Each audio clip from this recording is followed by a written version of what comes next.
componentes. Entonces, en la emoción, en el sentimiento hablamos de que no hay tanta manifestación somática del cuerpo. En cambio, en las emociones, que son un poco más intensas y son un poco temporales, pasan después de un rato, ¿verdad? Uno tiene que controlarlas. Tocan no solo los componentes emocionales psíquicos, sino que también el cuerpo. Cuando nos enojamos, cuando tenemos euforia, cuando tenemos tristezas, entonces aparecen las emociones ya que va más allá del sentimiento y ya se compromete el cuerpo. Entonces habíamos repasado un poco algunas consideraciones, que es lo que consideramos definiciones en cada uno de los niveles, el afecto. Aspecto observable de la emoción que puede no ser congruente con la descripción de la emoción hecha por el paciente. Podemos de alguna manera a veces disfrazar nuestro afecto a voluntad. Entonces aparece el afecto apropiado, que habíamos dicho que es el normal, ¿verdad? El afecto apropiado.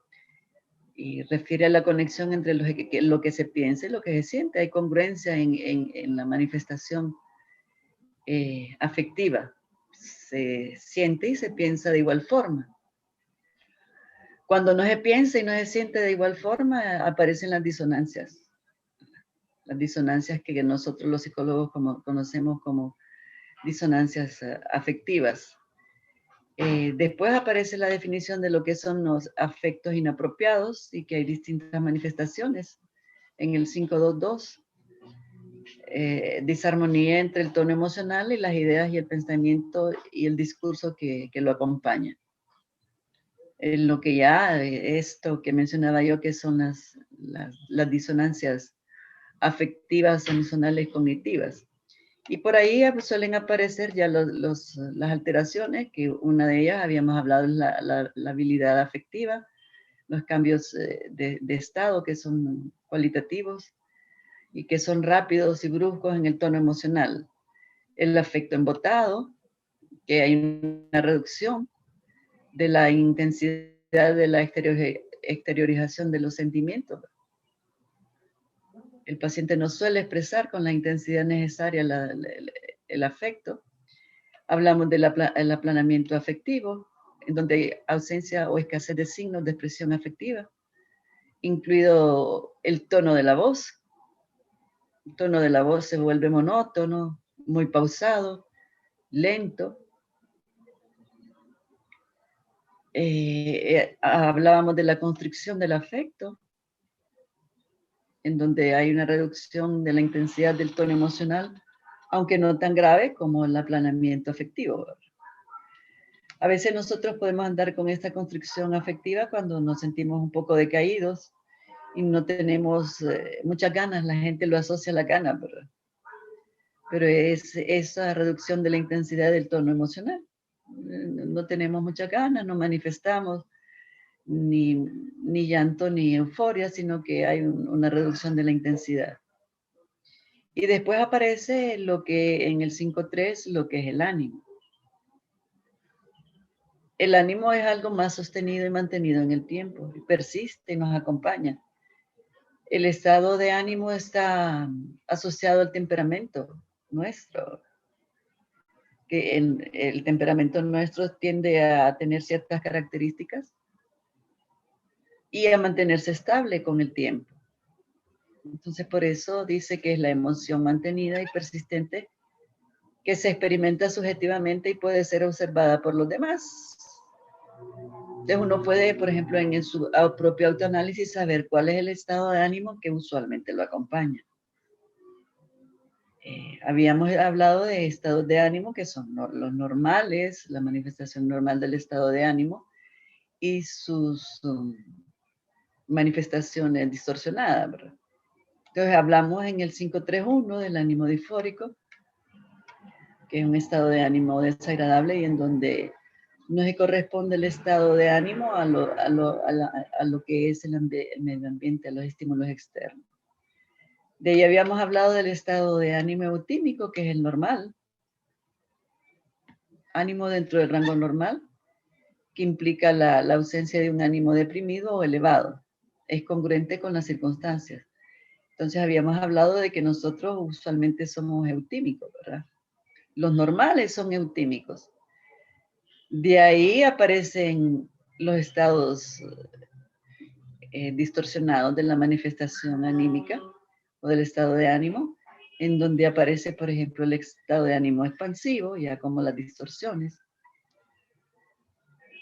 en donde los sentimientos aparecen sin inhibiciones, con una sobrevaloración de la importancia y el significado de una emoción. Exageración del estado de ánimo, y que algunos de nosotros lo podemos leer y pensamos que no corresponde el estado de ánimo a lo que está ocurriendo, y ese estado de ánimo está expansivo y está sobrevalorado. Así, a veces que reclamamos esos estados de ánimo sobrevalorados y pensamos o le decimos al otro que está exagerando un estado de ánimo, sin a veces tener la empatía con el otro, de que a él sí le afecta, aunque no sea tan grave, pero bueno, nosotros reclamamos ese estado de ánimo, porque pareciera que la persona no tiene el control. Y más, por ejemplo, en el siguiente, que es el estado de ánimo irritable. Nos acompaña en ciertos momentos, aun cuando seamos eutímicos. Pero cuando nos sentimos mal, cuando estamos un poco decaídos, cuando estamos enfermos, cuando tenemos problemas, cuando se exacerban el ánimo, entonces aparece la irritabilidad, estado de ánimo irritable, en donde hay enfado fácil, ya habíamos hablado de los que tienen mecha corta, y aparece la ira.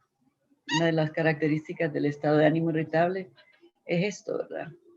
Que aparece lo que algunos llaman cólera, que me da cólera. Lo irritan ciertos elementos, aunque también, tal vez no sean tan significativos, ¿verdad? Pero el estado de ánimo cambia con facilidad y hay la aparición de una tendencia a la ira o a la cólera, como nosotros denominamos. De ahí está el ánimo lábil o variable. Ya hablábamos del oscilante, del ciclotímico, entre euforia y depresión y estados de ansiedad. Yo les hablaba de que aquí, ya cuando esto aparece, irritable, lábil o elevado, estamos entrando en lo que son las enfermedades afectivas emocionales, tanto depresivas como bipolares. En la depresión, que se caracteriza por la tristeza y el llanto, y el bipolar por esos estados cambiantes en su estado anímico. En el ciclotímico puede aparecer estados de ánimo irritable, estados de ánimo depresivos, con estados de ánimo elevado y euforias. Entonces el estado de ánimo elevado, a diferencia del expansivo, no hay desinhibiciones, ¿verdad? El sentimiento de confianza y satisfacción está sobrevalorado en este caso. De ahí que puedan aparecer las omnipotencias asociadas al pensamiento, en el estado de ánimo, en la bipolaridad, en la manía, trastorno maníaco, que ya lo vemos en el hospital, ¿verdad? Estado de ánimo desinhibido, eufórico, alegre, más alegre de lo habitual, que no corresponde a los estímulos externos. Por eso hay a veces que encontramos pacientes allá que ríen por cualquier cosa y otros, en cambio, no ríen con nada, ¿verdad? Que son las extremosidades de la manifestación de los estados de ánimo. De ahí aparece el estado eufórico, intensa alegría con sentimientos de grandeza, que también se manifiesta en algunos trastornos del estado de ánimo y de las emociones ya clasificados. La euforia aparece muy asociada a la bipolaridad 1, o sea, la manía. a la hipomanía. Ya después, más adelante veremos la diferencia un poco de... En la manía hay una exaltación que es psicótica, que muy cercana a lo que nosotros conocemos como la locura, ¿verdad? En la hipomanía, pues hay una euforia elevada, aunque no hay elementos psicóticos que pudieran considerarse como de locura. Ahora, los estados de éxtasis, un intenso sentimiento de arrobamiento que llena los sentimientos del paciente. Nosotros los normales podemos tener estados de éxtasis cuando llegan nuestros grandes placeres, nuestras grandes satisfacciones, alegrías grandes. Yo les hablaba un poco de la relación sexual en el clímax de lo que es el orgasmo ahora. Pueden entrar los amantes en un estado de éxtasis. Todos estos son más del lado eufórico, exaltado. Esto desde del 5 al 5-3-8. Ahora, aquí creo que nos habíamos quedado en la clase anterior y vamos a entrar a los estados de la otra extremo de la manifestación afectiva emocional, que en psiquiatría se llaman estados hipotímicos, porque está disminuida la expresión afectiva emocional. En este caso, por ejemplo, aparece la depresión, que es un estado de ánimo con sentimientos patológicos de tristeza. Como es un estado de ánimo y como es ligeramente permanente, estable, es cuando nosotros detectamos que aquellas personas tienden a tener estados de ánimo depresivos, de tristeza. Porque el síntoma fundamental de la depresión es ese sentimiento de tristeza que acompaña a los pacientes. Ausencia de la alegría, podríamos decir. Ausencia del hedonismo, de la satisfacción de los placeres. De ahí que aparezca vinculado a la depresión un término que se llama anedonia. Ese término es con H. Después de la AN lleva una H. Anedonia. Que en psiquiatría y psicología es una manifestación clínica grave de la depresión en donde hay una ausencia de poder disfrutar de todos los placeres. No hay placer en el comer, no hay placer en el dormir, no hay placer en las relaciones, no hay placer de ningún tipo. Con lo que estos pacientes anedónicos usualmente hay que tratarlos con antidepresivos, ¿verdad? En la medida en que no pueden lograr sentimientos de alegría, de euforia. De ahí en el 5-3 aparece el ánimo. Ahí está la anedonia, miren. En el 5-3-10, estado de ánimo. En la anedonia hay pérdida de interés y abandono de las actividades placenteras habituales. Asociada a una depresión, como la depresión tiene varios niveles, desde leves a moderadas hasta profundas, ¿verdad? Ya cuando hay anedonia estamos frente a depresivos profundos, depresivos mayores. Es el máxima expresión de la depresión en la anedonia, donde existe esta pérdida de interés y abandono de las actividades placenteras, que uno ha logrado disfrutarlas, pero de repente va estableciéndose ese estado de no disfrutar de las cosas que nos generaban placer. Y está asociada a la anedonia, a lo que ya son estados depresivos mayores. Hay que aprender terminología aquí, ¿verdad? Yo me imagino que por primera vez están escuchando términos que se asocian a manifestaciones emocionales ya más profundas. La anedonia es una de ellas, en el estado de ánimo anedónico, en la depresión mayor. De ahí que cuando uno empieza a no disfrutar de las cosas que siempre ha disfrutado y ha tenido placer frente a ellas, hay que pensar qué está pasando, si no es que estamos entrando en depresión, ¿verdad?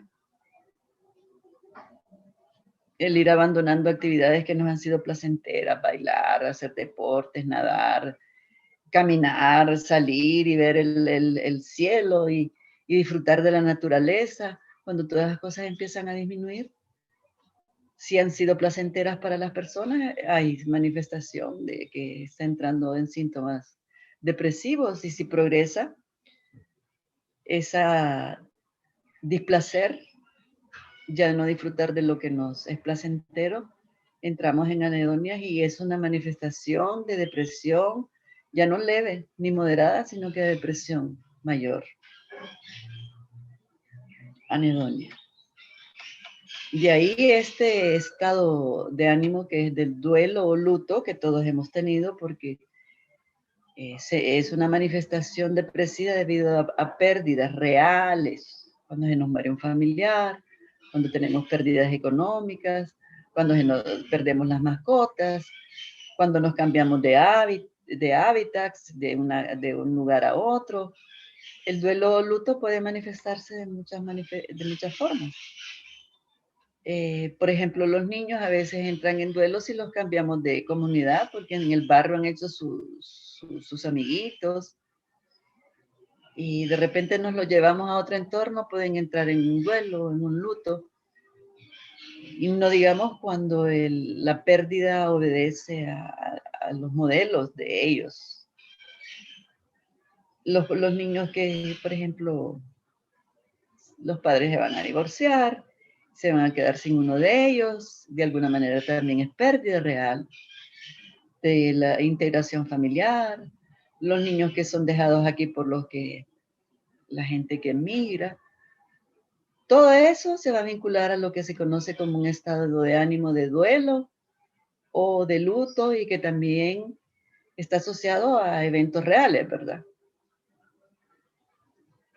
Si se nos muere el perro que más queremos, o las mascotas nuestras, entramos en una tristeza debido a una pérdida real que puede durar unos días y hasta algunas semanas. Ahora, el estado permanente, ya el duelo en pérdidas profundas de familiares y de personas, el duelo suele durar un año. Es normal que si perdemos a alguien querido, tengamos este estado de ánimo depresivo durante algunos meses, que suele ser un año, año y medio. El duelo más prolongado que nosotros conocemos es la pérdida de los hijos y la pérdida de los padres. Ahí existe la polémica entre los pacientes, que si duele más perder los hijos o duele más perder los padres. Ahí entramos en ese dilema. ¿Qué dolerá más? Los que pierden los hijos dicen que la pérdida de los hijos es lo más grave que puede haber en cuanto a duelos o lutos, y que nos generan estados de ánimo depresivos por pérdidas reales.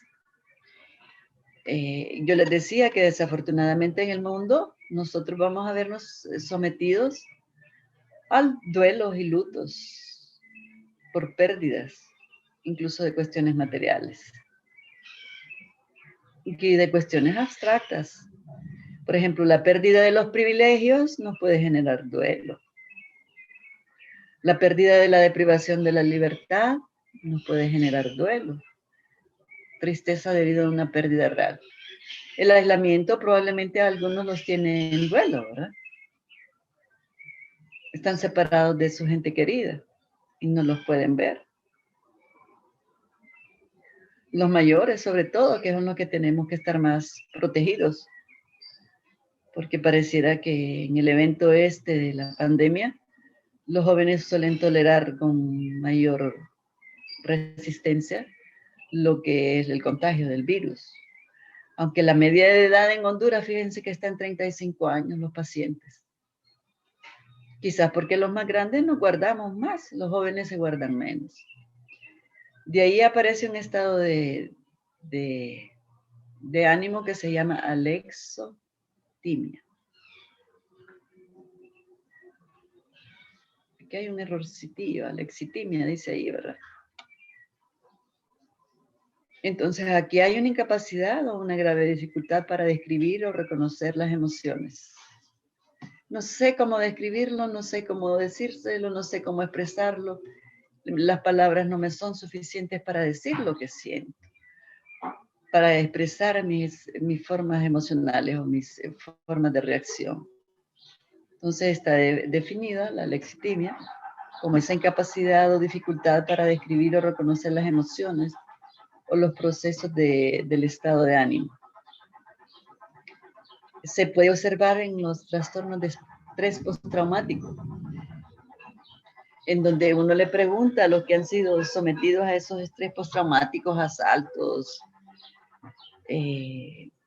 violaciones a sus derechos humanos. Hay algunos que han sido deprivados y se los han llevado en lo que son los secuestros, y ellos no pueden describir, ¿no?, sus emociones, ni su estado de ánimo. Y uno le pide que narre y relate.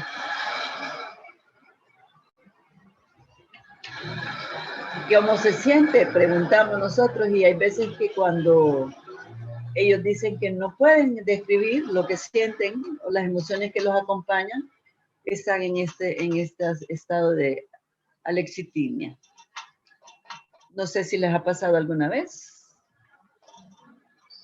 Hay veces que esto ocurre en las pérdidas y uno no puede describir en el instante de la pérdida lo que está sintiendo. Y se viene a manifestar mucho después. Lo he encontrado en el duelo de pérdida, de muertes de familiares, que los primeros días, por mecanismo de negación, no pueden expresarlo, el dolor tan grave emocional que pueden tener, pero que después de unos días, unas semanas, sí aparece la manifestación emocional grave.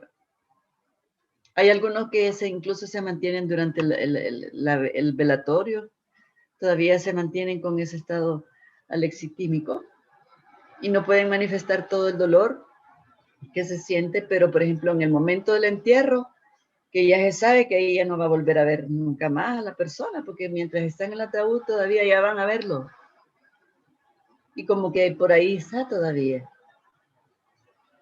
Entonces, yo lo he observado en las personas que entran en pérdidas afectivas emocionales graves y que en las primeras horas y los primeros días de esa pérdida no pueden manifestarlo. Pero yo le aconsejo a la gente que, por ejemplo, si alguien en el momento entra en un estado en donde no hay control y hay llanto y hay gritos y hay una descompensación afectiva emocional por esa pérdida, no hay que intervenirlos con medicamentos, hay que dejarlos que hagan lo que nosotros conocemos como catarsis, que se manifieste todo ese dolor emocional afectivo que quizás en la primera instancia no se pudo manifestar. Nosotros, por ejemplo, no aconsejamos reprimir el llanto. Usted no le puede decir a su paciente, a su cliente, ay, ya no llore, por favor. Nosotros tenemos que aprender a que las personas que necesitan llorar, lloren. Y lloren lo que necesitan llorar para poder hacer esa catarsis emocional y poder sacar todos esos sentimientos de dolor que a veces pegan al cuerpo y que hacen que la gente tenga reacciones somáticas. Yo he visto gente que en el entierro se desmaya. La emoción es tan grave y la tristeza repentina que entra es tan grave, ¿no?, porque había estado ligeramente reprimida, pero en ese momento entra ese estado emocional afectivo grave que pueden entrar en desmayos. Entonces, el shock y el estrés y los traumas pueden hacer que aparezcan o no aparezcan, ¿verdad?, las situaciones emocionales que son justo manifestar en el momento que ocurren ciertos eventos. Entonces, esto lo podemos encontrar el duelo, pues lo reconocemos y sabemos que había una pérdida real, pero la lexitimia es cuando la persona nos manifiesta que ni siquiera puede hablar de sus emociones y de sus sentimientos en el momento que le están ocurriendo. No puede expresarlo verbalmente y hay veces que tenemos que esperar para que ocurra lo que es el desahogo. Se necesita el desahogo como forma terapéutica, catártica para los estados afectivos emocionales, con lo cual yo siempre aconsejo no reprimir la manifestación afectiva emocional de tristeza. Hay que dejarla que fluya. Que hay algunos que dicen que no, es que a mí no me gusta llorar. Pues yo creo que a nadie le gusta llorar, ¿verdad?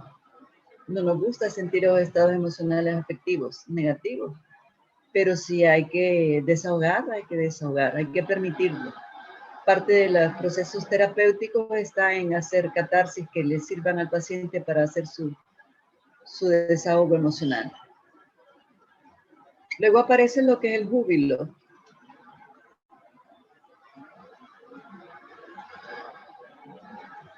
¿Verdad? Sentimiento de alegría, euforia, triunfo, satisfacción intenso, con un estado extremo de optimismo. Lo podemos experimentar, el júbilo, con ciertos elementos que no son extremadamente placenteros. El júbilo incluso puede ser contagioso, ¿verdad? En los estadios, en los conciertos, a veces el júbilo de uno contagia a los otros y terminamos emocionados, en un estado afectivo de júbilo que se manifiesta y lo podemos leer y pensamos eso, tiene júbilo. Si se ganara la lotería, los que juegan lotería, ¿verdad?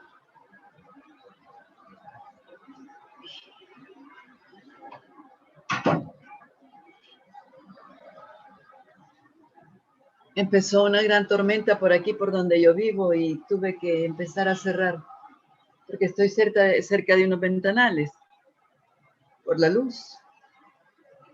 No sé ustedes cómo les está yendo con la lluvia por allá. Sí, licenciada, está comenzando a llover. Empezó a llover de nuevo, ¿verdad?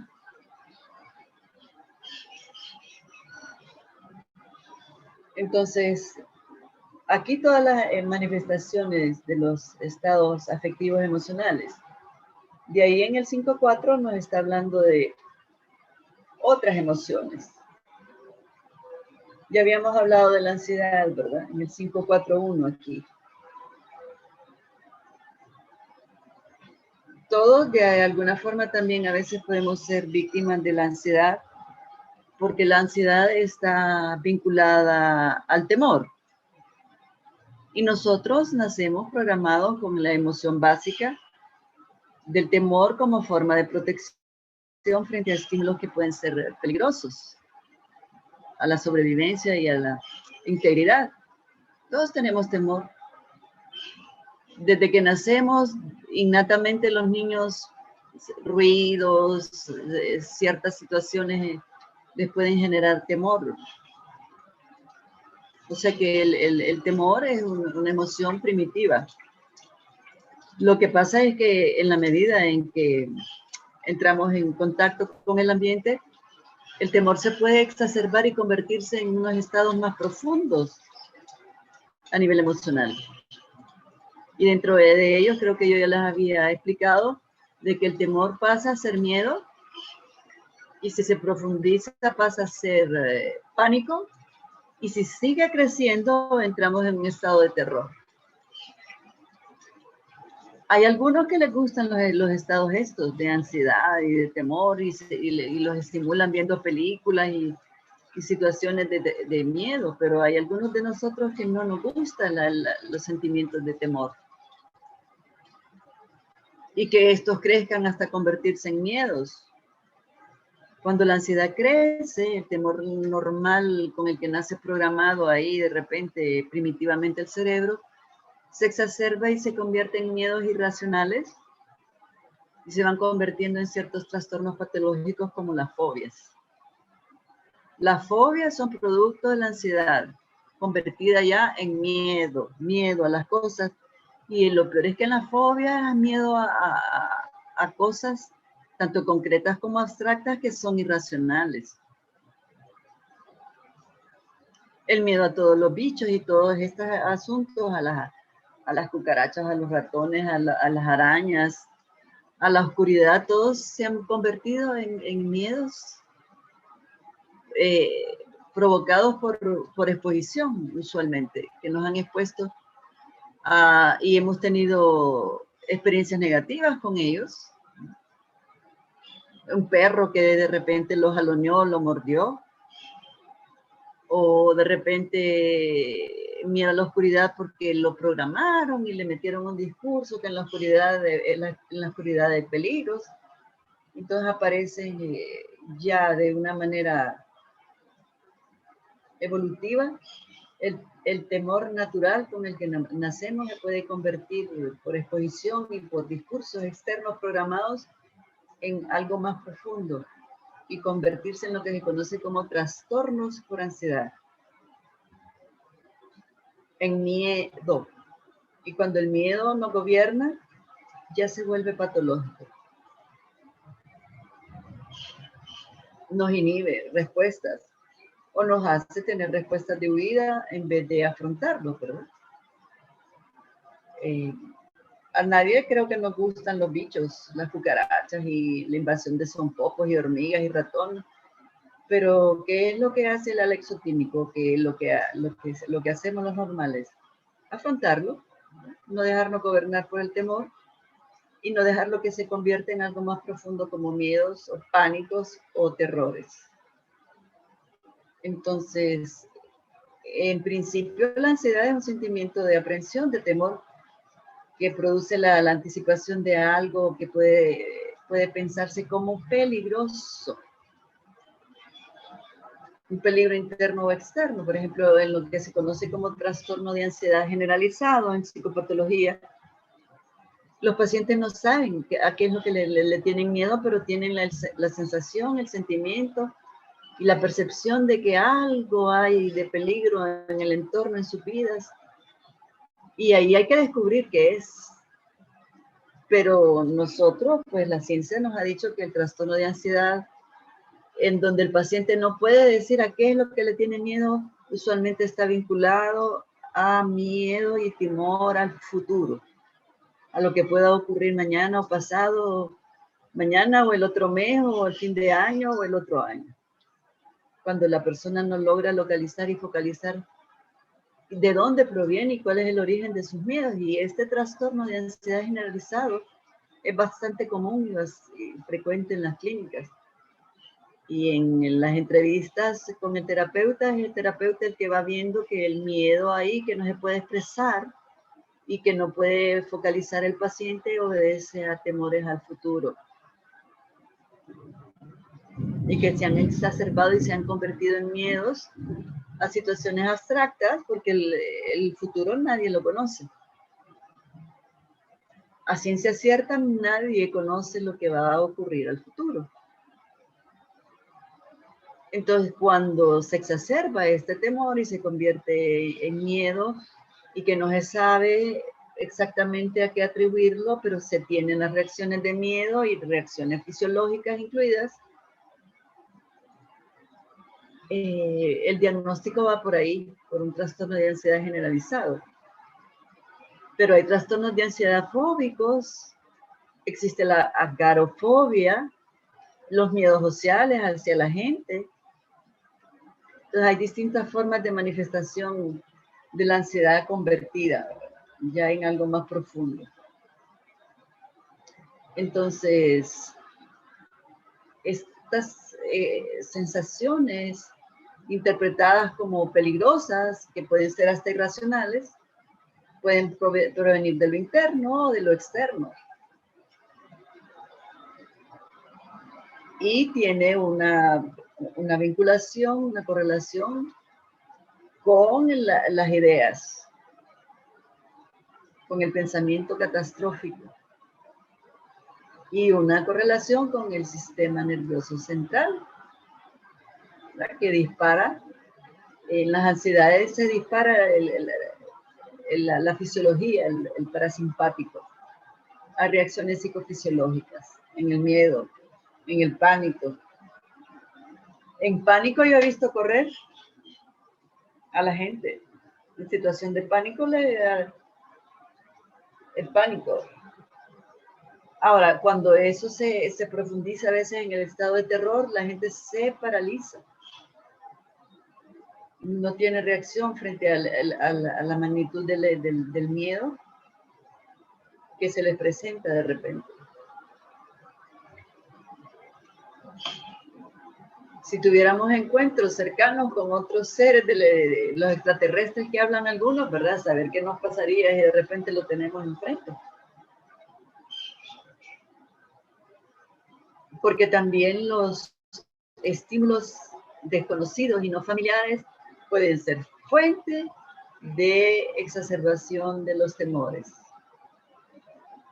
de esa emoción básica conocida como temor, y que evolutivamente puede llegar a convertirse en algo mayor, que son miedos, pánicos y terrores. Entonces, de lo que les hablaba, la ansiedad flotante o ansiedad generalizada, no se localiza a qué está vinculado el temor, el miedo. Ya les explicaba que usualmente hay dos formas, una que es el temor al futuro y la otra que es el temor a pérdida del control, que manifiestan algunos pacientes en su discurso. Tienen miedo a perder el control afectivo emocional y eso les genera el trastorno de ansiedad. Hay algunos que tienen miedo a perder el control de las ideas y a volverse locos. Hay un trastorno de ansiedad que se conoce trastorno disociativo, en donde la gente tiene ese miedo y a veces la disociación ocurre porque tienen temor a la locura y hay otros que tienen graves temores a la muerte. De ahí que hay que trabajar las ideas, algunas ideas abstractas, cuando los miedos aparecen. ¿Alguien quiere comentar algo?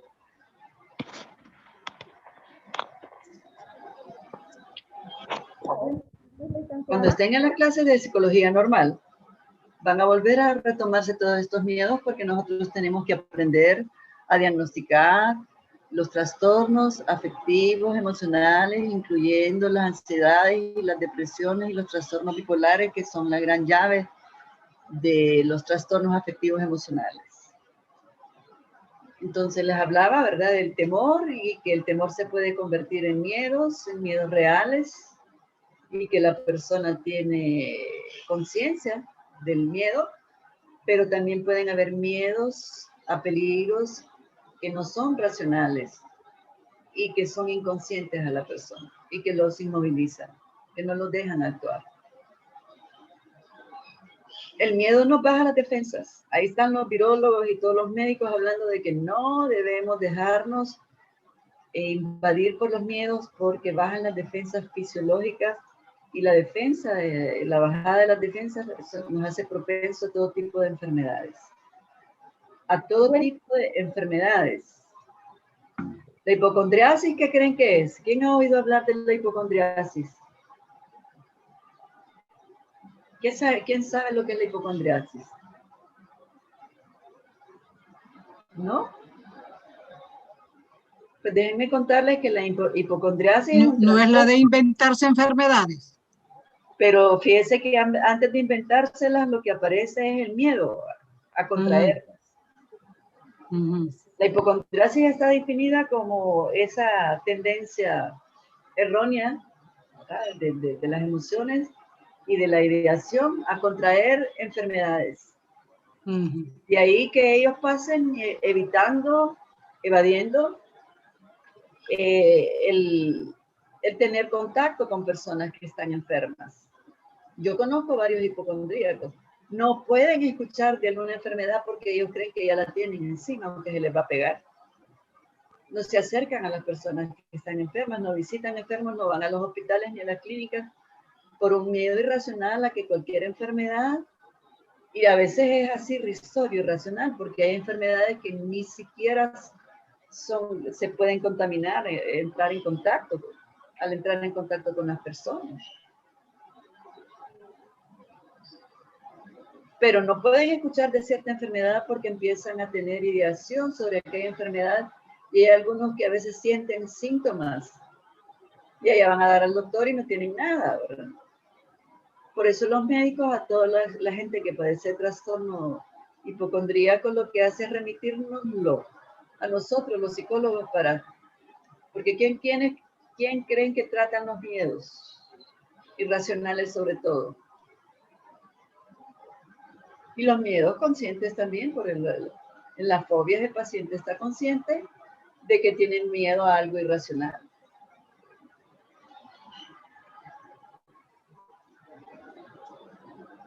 Entonces, el miedo es el siguiente paso a lo que es algo natural y normal con lo que todos nacemos, que se llama temor.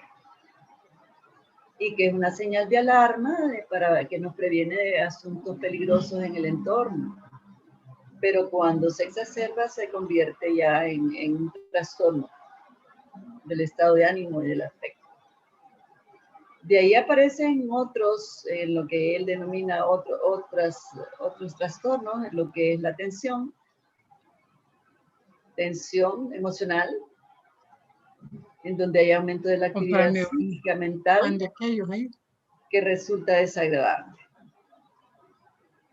Siempre hay algunos estímulos que nos generan tensión. Por ejemplo, las entrevistas para el logro de un puesto laboral. A muchos les generan este estado afectivo en donde están tensos previos a la entrevista.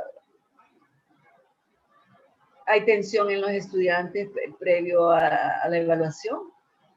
Bueno. ¿Verdad? Imaginen los chavos que entran al examen de aptitud para poder entrar a las universidades, los que no están bien preparados. Entran en estado de tensión y empiezan a sentir, ¿verdad?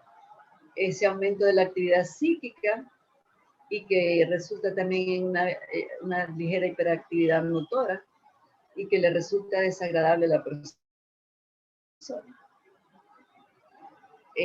Los grupos nuevos, las clases nuevas, usualmente los estímulos nuevos nos pueden generar situaciones de tensión. Usted se cambia de un médico a otro, ahí va con cierta tensión. En la visita a los médicos hay muchos que no les gusta porque les genera tensión, pensando que al llegar allá de repente puedan tener, que le van a decir, que me va a decir, que hay unos que por eso evitan el mecanismo de evitación, ¿verdad? De ir a los doctores porque tienen tensión de lo que les puedan diagnosticar. Ay, no, mejor yo no voy porque a ver qué me va a decir que tengo. Y de ahí que hay algunas enfermedades que progresan y avanzan. Por el miedo y la tensión esta que algunos tienen de afrontar estímulos nuevos. Por ejemplo, en el caso de los estudiantes universitarios, suelen tener un estado de tensión emocional, afectiva, mental, cuando van a ser sometidos a exámenes. Sin más, si no han estudiado, ¿verdad? Y si les importa la clase, por supuesto. Porque hay algunos que son un poco lechugas y muy fríos y bueno, reprobarse como que no importa, ¿verdad? Vuelvo a llevar la clase, me han dicho algunos a mí, y wow, ¿verdad? Los que no les gusta el fracaso, usualmente también padecemos de alguna tensión. Yo estuve un poco tensa con la entrada a las clases virtuales, a dar clases en forma virtual, porque no esa fue la formación pedagógica que tuve, ¿verdad? Mi entrenación. Yo soy maestra de educación primaria y estoy entrenada para dar clases presenciales, pero tuve que entrenarme en volverme maestra en virtual. Pero aprendí rápido y se me quitó la tensión del manejo de la plataforma, del poder estar frente a la pantalla sin verlos a ustedes. Pasó, ¿verdad? Ese estado de tensión usualmente no debe ser prolongado. Y De ahí existe otro que es la apatía. Hay veces que estamos apáticos, que podemos estar temporalmente en apatía, pero cuando esta se vuelve algo permanente, ese tono emocional asociado a desinterés e indiferencia a las cosas, el desinterés sobre todo, se vuelve un estado de ánimo apático y que acompaña mucho a la depresión. Una de las características sintomáticas también de la depresión es la apatía. Ese desinterés e indiferencia entre las cosas. Y entran en estado de apatía. A ese conjunto de manifestaciones afectivos emocionales que son alexotímicas, de repente, ¿verdad? Se van convirtiendo en los trastornos, al conjunto de síntomas asociados, lo llevan a usted a tener un trastorno que en psicopatología nosotros estamos obligados a diagnosticar. Allá los esperan los psicodiagnósticos, ¿verdad?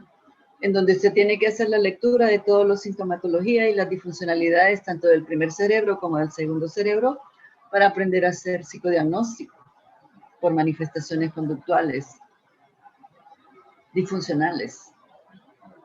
Pero las podemos observar, como dicen, se pueden observar cuando hay desinterés, cuando hay indiferencia, y entonces hay apatía. Yo, por ejemplo, suelo leer el desinterés y la indiferencia en mi clase cuando no están. No vino, se perdió 2 días, solo viene a clase 2 días de la semana, o entran muy tarde, o por ejemplo los que no escriben, y yo estoy allá dando clases en presencial y veo que algunos nunca toman notas, y a veces están como desconectados de la clase, y hay esa apatía que los hace ir al fracaso, porque estas situaciones emocionales usualmente se asocian a los fracasos de los intentos en los proyectos que tenemos. Cuando tenemos proyectos que llevar a cabo, los logros que tenemos en mente, pero nos dejamos invadir por estos estados emocionales afectivos, nos llevan al fracaso.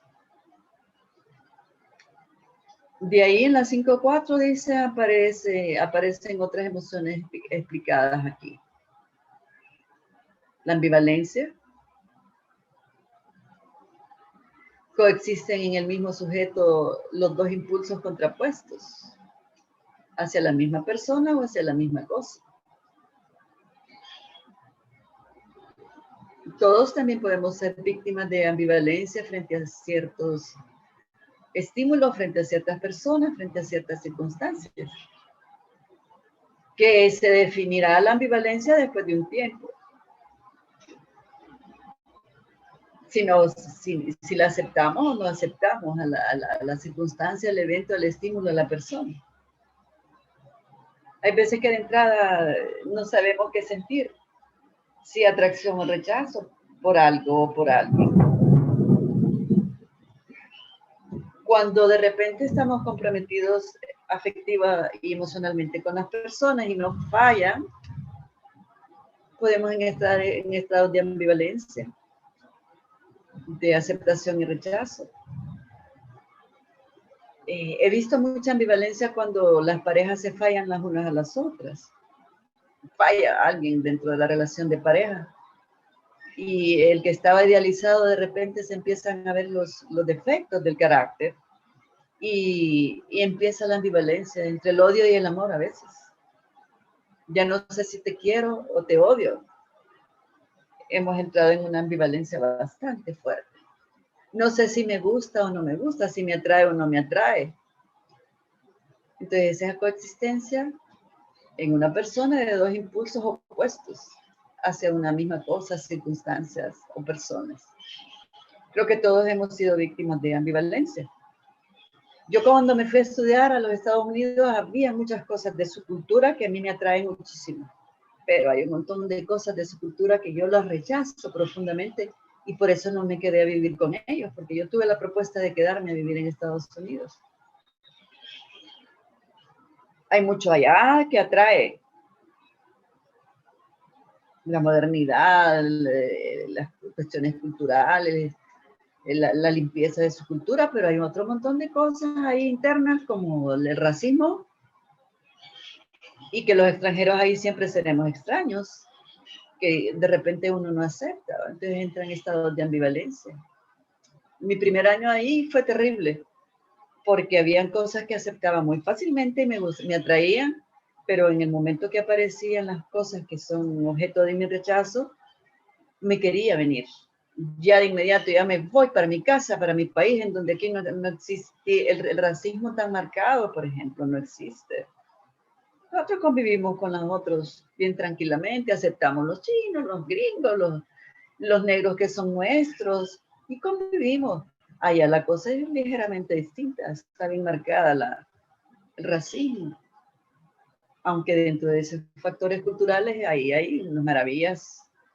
Yo que estuve viviendo en Nueva York un tiempo, las maravillas arquitectónicas en Nueva York, sus museos, su vida nocturna. Entonces, fui víctima de ambivalencia durante largo tiempo, pero al finalizar mi posgrado, maestría, que se terminó la beca, de inmediato dije, no, yo voy para mi país de regreso, a vivir para allá, porque me estaban ofreciendo estudiar el doctorado, pero no quise quedarme más tiempo, eran otros 3 años mínimo, con lo que iba a estar 6 años ausente de mi patria, de mi familia, de mis cosas, y decidí que no me quedaba. Posteriormente, 6 años después, decidí estudiar otra maestría que estudié en España. Con los españoles es más tranquila la cosa en la medida en que hablamos el mismo idioma, tenemos mucha herencia, cosas que heredamos y que aceptamos fácilmente. Y el ajuste es un poco más. Entonces, todos tenemos ambivalencia, pero cuando de repente esta se instala y se prolonga en el tiempo, ya no es un estado afectivo emocional normal y se puede convertir dentro de la agrupación sintomática en estados bipolares, una bipolaridad afectiva emocional. Me voy a detener ahí porque me imagino que hay algunos que tienen clase y ya es la hora. Entonces nos quedamos aquí en lo que es la ambivalencia para seguir estudiando esto mañana. Que estén bien. Bendición. Buenas tardes. Igualmente, doña Gloria, que se mejore. Gracias. Hijas, hijos, buenas tardes. Nos encontramos.